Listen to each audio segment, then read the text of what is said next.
ഞങ്ങളുടെ ചാനലിൻ്റെ കൂടുതൽ വീഡിയോകൾ ലഭിക്കാനായി ഞങ്ങളുടെ ചാനൽ സബ്സ്ക്രൈബ് ചെയ്യുക, അടുത്തുള്ള ബെൽ ബട്ടൺ ക്ലിക്ക് ചെയ്യുക. എല്ലാ വീഡിയോസും ലൈക്ക് ചെയ്യുക, ഇഷ്ടപ്പെട്ടാൽ ഷെയർ ചെയ്യുക. അഥർവ ട്രഡീഷണൽ ആയുർവേദയുടെ ഇന്നത്തെ വീഡിയോയിലേക്ക് എല്ലാവർക്കും സ്വാഗതം. എല്ലാവർക്കും നമസ്കാരം. അഗ്നി മഹാഭൂതത്തെക്കുറിച്ചുള്ള ഒരു കാഴ്ചപ്പാടാണ് ഇന്ന് ഈ വീഡിയോയിൽ കൂടെ പങ്കുവയ്ക്കുന്നത്. അഗ്നിയെ സംസ്കൃതത്തിൽ തേജസ് എന്നാണ് പറയുന്നത്. ഈ വീഡിയോയിൽ ഏറ്റവും കൂടുതൽ അഗ്നി എന്ന വാക്കിന് പകരം തേജസ് എന്നായിരിക്കും ഉപയോഗിക്കുക. അത് അഗ്നിയാണെന്ന് മനസ്സിലാക്കിക്കൊള്ളുക. തേജസ് രൂപവും സ്പർശവും ഉള്ളതാണ് എന്ന് വൈശേഷിക സൂത്രം തേജസ്സിനെ കുറിച്ച് പറയുന്നു. അതിൽ ഭാസ്വര ശുക്ലമാണ് തേജസ്സിൻ്റെ രൂപം. ഉഷ്ണം തന്നെയാണ് സ്പർശം എന്ന് ഭാഷ്യകാരനായ പ്രശസ്തപാദൻ വിശദീകരിക്കുന്നു. തേജസ്സിൻ്റെ ഏറ്റവും പ്രകടമായ പ്രത്യേകതയാണ് ഉഷ്ണസ്പർശം. അതുകൊണ്ട് ഉഷ്ണസ്പർശമുള്ളത് തേജസ്സിൻ്റെ ലക്ഷണം. സമവായേന ഉഷ്ണസ്പർശത്വമാണ് തേജസ്സിൻ്റെ ലക്ഷണം എന്നർത്ഥം. ചൂടുവെള്ളത്തിൽ ഉഷ്ണസ്പർശം സ്വസമവായി സംയോഗ സംബന്ധേനയാണ് സ്ഥിതി ചെയ്യുന്നത്. അതുകൊണ്ട് ലക്ഷണത്തിന് അതിവ്യാപ്തിയില്ല. നേരിട്ടല്ല, പരമ്പരാ സംബന്ധേനയാണ് വെള്ളത്തിൽ ഉഷ്ണസ്പർശം അനുഭവപ്പെടുന്നത്. ഈ പരമ്പരാ സംബന്ധത്തിലെ സ്വം ഉഷ്ണസ്പർശത്തെ കുറിക്കുന്നു. അതിൻ്റെ സമവായി തേജസ്, ആ തേജസ്സിൻ്റെ സംയോഗം അതേ ജലത്തിലുണ്ട്. ലക്ഷണമാകട്ടെ സമവായേന ഉഷ്ണസ്പർശത്വവും. അതുകൊണ്ട് അതിവ്യാപ്തി ദോഷമില്ല. വാസ്തവത്തിൽ തേജസ്ഥ ജാതിമത്വമാണ് അതിൻ്റെ ലക്ഷണം. പൃഥ്വീജലങ്ങളെപ്പോലെ തേജസ്സിനും നിത്യമെന്നും അനിത്യമെന്നും രണ്ടായി വിഭജിക്കപ്പെട്ടിട്ടുണ്ട്.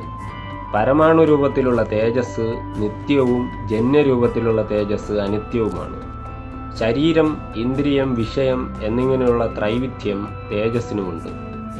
തേജോമയമായ ശരീരം ആദിത്യ ലോകത്തിൽ പ്രസിദ്ധമാണെന്ന് വിശ്വസിക്കപ്പെടുന്നു. രൂപമെന്ന ഗുണത്തെ ഗ്രഹിക്കുന്നതിനുള്ള ചക്ഷുസ്സാണ് തേജസ്സിൻ്റെ ഇന്ദ്രിയം. തേജോ വിഷയങ്ങളെ ഭൗമ്യം, ദിവ്യം, ഉദര്യം, ആകരജം എന്നിങ്ങനെ നാലായി വിഭജിച്ചിരിക്കുന്നു. തീയ്, മിന്നാമിനി മുതലായവയാണ് ഭൗമമായ തേജസ്. ജലത്തെ ഇന്ധനമാക്കിക്കൊണ്ടുള്ള വിദ്യുച്ഛക്തിയാണ് ദിവ്യ തേജസ്. ഭക്ഷിക്കപ്പെടുന്ന ആഹാരത്തിൻ്റെ പരിണാമത്തിന്, അതായത് ദഹനത്തിന് കാരണമായ ഉദര സംബന്ധിയായ തേജസ്സാണ് ഉദര്യം. ആകരത്തിൽ നിന്നും ജനിക്കുന്ന സ്വർണം, അതായത് ഖനിയിൽ നിന്നും ലഭിക്കുന്ന സ്വർണം, വെള്ളി തുടങ്ങിയവയാണ് ആകരജ തേജസ്. തേജസ്സിൻ്റെ ഗുണവിശേഷങ്ങളായ ഉഷ്ണസ്പർശവും ഭാസ്വര ശുക്ലരൂപവും പ്രകടമാവുകയോ ആകാതിരിക്കുകയോ ചെയ്യുന്നതിൻ്റെ അടിസ്ഥാനത്തിൽ തേജസ് 4 വിധത്തിലുണ്ടെന്ന് വൈശേഷിക സൂത്രോപസ്കാരത്തിൽ ശങ്കരമിശ്രൻ പറയുന്നു. 4 വിധത്തിലാണ് തേജസ് പ്രകടമായ രൂപവും സ്പർശവും ഉള്ളത്. ഉദാഹരണം സൂര്യസംബന്ധി. രൂപം പ്രകടമായതും സ്പർശം പ്രകടമല്ലാത്തതും. ഉദാഹരണം ചന്ദ്രസംബന്ധി. രൂപസ്പർശങ്ങൾ പ്രകടമല്ലാത്തത്. ഉദാഹരണം ചക്ഷുരിന്ദ്രിയ സംബന്ധി. രൂപം പ്രകടമല്ലാത്തതും സ്പർശം പ്രകടമായതും. ഉദാഹരണം വെയിലത്ത് കിടക്കുന്ന വെള്ളത്തിൻ്റെയും ചൂടായ പാത്രത്തിൻ്റെയും മറ്റും തേജസ്. രൂപവും സ്പർശവും തേജസ്സിൻ്റെ ഗുണങ്ങളാണ് ലക്ഷണം കൊണ്ട് തന്നെ വ്യക്തമാക്കപ്പെട്ടു. സംഖ്യ, പരിമാണം, പൃഥക്ത്വം, സംയോഗം, വിഭാഗം, പരത്വം, അപരത്വം, ദ്രവത്വം, സംസ്കാരം എന്നിവയുൾപ്പെടെ 11 ഗുണങ്ങൾ തേജസ്സിനുണ്ട്. നൈമിത്തികമായ ദ്രവത്വമാണ് തേജസ്സിനുള്ളത്. സ്വാഭാവികമായ ദ്രവത്വം തേജസ്സിനില്ല.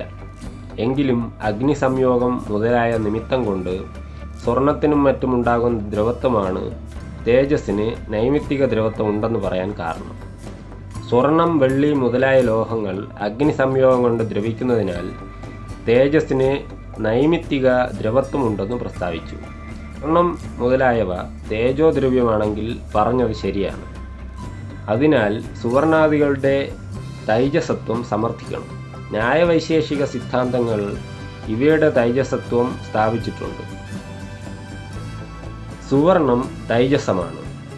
പ്രതിബന്ധകമൊന്നുമില്ലാത്തപ്പോൾ അധികമായ അഗ്നി സംയോഗം കൊണ്ടുപോലും നശിക്കാത്ത ജന്യ ദ്രവത്വത്തിന് അധികരണമായതുകൊണ്ട് യാതൊന്നിങ്ങനെ അല്ലയോ അത് തേജസ് അല്ലതാനും. ഉദാഹരണത്തിന് പൃഥ്വി എന്ന അനുമാന പ്രമാണം കൊണ്ടാണ് നൈയായികന്മാർ സ്വർണം തേജോമയമാണ് സമർത്ഥിച്ചിട്ടുള്ളത്. അധികം തീയേറ്റാൽ പൃഥ്വി ദ്രവത്വവും ജന്യജല ദ്രവത്വവും നശിച്ചു പോകും. അങ്ങനെ നശിക്കാത്ത ദ്രവത്വമാണ് സുവർണത്തിൽ കാണുന്നത്. അതുകൊണ്ട് അധികം തീയേറ്റാൽ നശിക്കാത്ത ദ്രവത്വത്തിന് ആശ്രയമായ സുവർണം തൈജസമാണെന്ന് സ്ഥാപിച്ചിരിക്കുന്നു. വായുവിൽ നിന്ന് അഗ്നി ഉണ്ടായി എന്ന് തൈത്തിരീയോപനിഷത്തും മനുസ്മൃതിയും പ്രതിപാദിച്ചിരിക്കുന്നു. ഉപനിഷദാചാര്യൻ്റെയും മനുവിൻ്റെയും ഈ മതമനുസരിച്ച് തേജസ് ഉണ്ടാവാൻ വായുതത്വം ആവശ്യമാണ്. ചലനമുള്ള വായുവിന് സ്പർശഗുണമുള്ളതുകൊണ്ട് മറ്റു വസ്തുക്കളോട് വായുവിന് സംഘർഷമുണ്ടാകുന്നു. ഈ സംഘർഷത്തിൻ്റെ പരിണാമമായി അഗ്നിയോ താപമോ സംഭവിക്കും. ചലനത്തിൻ്റെ അവരോധത്തിൽ താപവും വിദ്യുത് ശക്തിയും കാന്തശക്തിയും പ്രകാശവും ഉണ്ടാകുന്നതായി പാശ്ചാത്യ ചിന്തകനായ ഹെർബർട്ട് സ്പൈൻസർ അഭിപ്രായപ്പെട്ടിട്ടുണ്ട്. അഗ്നിയും വിദ്യുച്ഛക്തിയും പ്രകാശവും മറ്റും ഒരേ തത്വത്തിൻ്റെ പരിണത രൂപങ്ങളാണ്.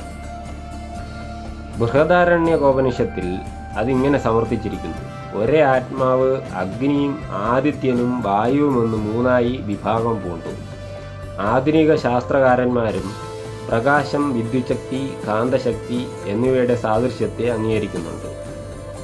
ഈ അഗ്നിതത്വം എല്ലാ ദ്രവ്യങ്ങളിലും പ്രവേശിച്ച് അവയുടെ രൂപം കൈക്കൊള്ളുന്നതായും സ്ഥാപിക്കപ്പെട്ടിട്ടുണ്ട്. ഈ വീഡിയോ എല്ലാവർക്കും ഇഷ്ടപ്പെട്ടു എന്ന് വിചാരിക്കുന്നു. വായു മഹാഭൂതത്തെക്കുറിച്ചുള്ള പുതിയ അറിവുമായി അടുത്ത വീഡിയോയിൽ വീണ്ടും കാണാം. നന്ദി, നമസ്കാരം.